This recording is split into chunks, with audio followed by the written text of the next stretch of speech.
पूर्ण आहे नाही खांडगे म्हणतात आणि हे पाहू शकता ते लोकेशन आहे तिथं म्हणजे एकदमली सेफली केल्यात गायांना.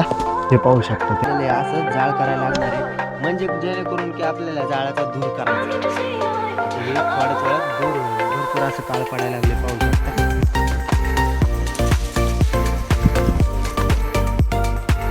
तर नमस्कार पब्लिक, पुन्हा एकदा ब्लॉगमध्ये स्वागत आहे. तर आपण आत्ता चाललेलो आहे मावळ काढायला आणि मावळ काढायला फक्त आम्ही दोघंच चाललेलो आहे. पाहू शकता सगळी सामग्री घेतलेली आहे. डबा बिबा 2 डबा लागणारच आहेत आणि इथं पूर्ण आहे नाही खांडगे म्हणतात, गावठी भाषेत खांडगे म्हणतात म्हणजे ती शेणापासून वाळलेल्या असतात. आणि ही बघा हे आहे पेट्रोल आणि हा आहे दादू. सो चला जाऊया आणि आपण मावळ काढूया कारण की आत्ता 4 ते 4 वाजलेलं असतं. मावळ असेलच पण मध कमी असतं असं म्हणतात. पण बघूयात की आपण आता मध किती गावतंय. आपण जाणार आहे आता ही बुलेट घेऊन. सो चला जाऊया आणि ते पूर्ण एक्सप्लोअर करतो कसं काढते आणि कशी प्रोसेस करतात ते सगळं सांगतो. चला तर ना आपण आत्ता वावरात आलेलो आहे आणि हे पाहू शकता ते लोकेशन आहे तिथं एक असं भरपूर असं मोठं मावळ आहे. सो तुम्हाला ना दिसून जाईन. आता आम्ही ना तयारी वगैरे करतो सगळी म्हणजे एकदम ओकेमध्ये मावळ निघलं पाहिजे. ते तिथं गोमाता आहेत. सो पाहू शकता त्यांना पण काही इजा झाली नाही पाहिजे म्हणजे की मावळ त्यांना चावलं नाही पाहिजे असं आपण त्यांना तिकडं पाठवणार आहे. जरा चला आधी ना गोमातांना तिकडं पाठवूया. तर ह्या गाया ना आधी तिथं होत्या, आता पाहू शकता आपण इथं म्हणजे एकदमली सेफली केल्यात गायांना. आणि आता चला आपलं टार्गेटवर लक्ष दिलं पाहिजे म्हणजे आपलं मावळ भयंकर मावळ मोठं तर असलंय ना भयंकर. हा तुम्हाला दाखवतो रेकॉर्डिंग डायरेक्ट चालू ठेवतो. चला आधी मावळ दाखवतो तुम्हाला. हे पाहू शकता ते मावळ. आता झूम नाही करून दाखवणार पण हे ते मावळ आहे. चला काढण्याच्या प्रोसेसला लागूया. तर सर्वात आधी ना आपल्याला हे असं जाळ करायला लागणार आहे म्हणजे जेणेकरून की आपल्याला जाळाचा धूर करायचा आहे. आता हे थोड्याच वेळात दूर होईल. भरपूर असं काळ पडायला लागले पाहू शकता. आणि ही जर तुम्ही घेत असाल ना तर मावळ काढायचं म्हणलं ना तर हे ओलं नाही पाहिजे, आपल्याला वाळलेलंच पाहिजे, प्रॉपर सुकलेलं पाहिजे. म्हणजे बघू शकता आम्ही आता दिवसभर ना शेकाय बसलो इथं. बघा टोपी बिपी घालून आलो म्हणजे किती थंडी वाजत असं ना. आता इथं समोर शेकोटी गेले पेटवायला ते पण मावळासाठी. आता चला जाऊया आणि मावळाचा एन्जॉय आनंद घेऊया. बघू कसं निघतंय काय. कॅमेरा तर इथं चालू ठेवणारच आपण, कसं निघतंय ते तुम्हाला कळूनच जाईल.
हॅलो.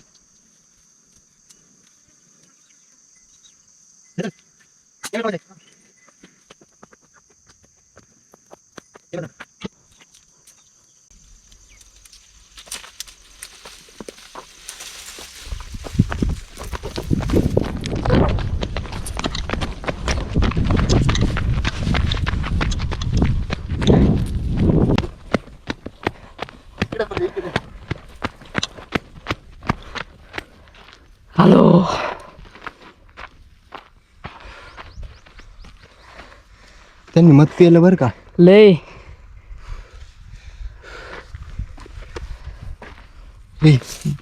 इकडे बसून का डबा कुठे तिथे तर पब्लिक मावळ काढलेले. तर पब्लिक ही बघा मावळ आम्ही दोघं काढले. असलं मावळ ना आम्हाला पडलं ना लय खतरनाक पडलं आम्ही तेव्हा ना ही कुठं मावळ भेटले आम्हाला ओरिजिनल मध्ये भाई ओरिजिनल. आणि त्या दिवशी आपण यवतवरून आणलं ना भाई अख्खं पूर्ण डुप्लिकेट होतं कारण की त्यात होतं पूर्णपणे गुळ होता. घरी आल्या बघता 2 दिवसात ना गुळ तयार झाला त्याचं म्हणजे पूर्ण पाक गोळासारखा झाला. आता आपण ओरिजिनल खातोय ओरिजिनल दाखवायला लागते असं काहीच असं दाखवायला लागतं. सरळ धर कॅमेरामॅन असं दाखवायला लागतं मध कसं आहे मध हे बघा गळतंय.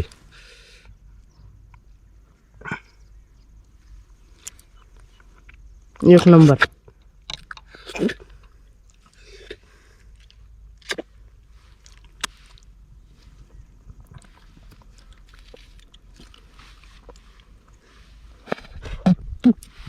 सुट्टीच नाही खा ना. काहीच बघा कसं मवाळ मवाळ मवाळ मवाळ. आता सीझन मवाळाचं आहे बरं का. हळूहळू असं उन्हाळा चालू होणार मस्तपैकी आता मवाळ बिवाळ काढणार आणि खाणार. ह्याला ना मध ना बाई अर्धी पोळी ना इथून डायरेक्ट तिथंच पडली. माशा तर एवढ्या भयंकर माग लागलेल्या ना तुम्ही पाहिलंच असं मी कसला पळत आलोय जोरात पूर्णपणे ना माशा माग लागल्या. पण माशांना आपण एकाही माशीला आपण इजा होऊन दिली नाही म्हणजे की माशी मेली तसलं काहीच होऊन नाही दिलं. फक्त नॅचरली धूर केलता आणि माशाला एका पण माशीला मारण्याचा काही प्रयत्न नाही झाला बरं का. इथं पूर्ण जाळा बेळात तर काय एका पण माशीला येऊन दिलं. पूर्ण धुराने वर गेला साईडला गेल्या जखमी तर एक पण माशी नाही आहे. सो चला आता राहिलेलं खतम करतो डबा बिबा सगळं तिथंच राहिले. मासे आता येऊन देतात का नाही काय माहिती. तर ना तिथं मावळ ना थोडं परत बसलेलं आहे जे की आहे ना तिथं राहिलेला पोळा असतो का तो त्यांनी प्यायला चालू केलेला आहे म्हणजे अर्ध मावळ अजून तिथंच आहे. पोळे खाली पडले बरं का. पोळे नाही माशा वाचल्या पोळे आणायचे का. मावळ तर काढून झालेले पाहिलं असेल तर आपण ना आता जाऊया डायरेक्ट घरी. कोयता डाबा बिबा घेऊन बघा पेट्रोल बिट्रोल आणलेलं सगळं ओके काम झालेलं आहे. पण जे अर्ध मावळ राहिलं का तुम्ही माशांनी पिऊन घेतात बरं का. लय राहिलेलं मध भरपूर असं मध गावलं असतं पण आम्ही ना 2 फांत्यांना अर्ध मावळ होतं. याच्यातली एक फांती ओढली तर अर्धच गावलं तर ते टाकलं खाऊन. पण एक राहिलं वरती आणि एक पोळीला पण होतं थोडं जरा मध जास्तच होतं ते पण राहिलं तिथंच. माशा भरपूर वाचलेले आहेत. आता म्हणलं आता चला लय पण नको ना थांबायला कसं आहे परत ते माशांना माग आल त्या पळत पळत कसं बसं ना आपण आपल्या वावरा साईडला पळत गेलो. सो गाईज आजचा जर ब्लॉग आवडला असेल तर लाईक करा शेअर करा अँड सबस्क्राईब करा. So bye guys and take care. Radhe Radhe. भेटा एका नवीन ब्लॉगमध्ये. सो चला.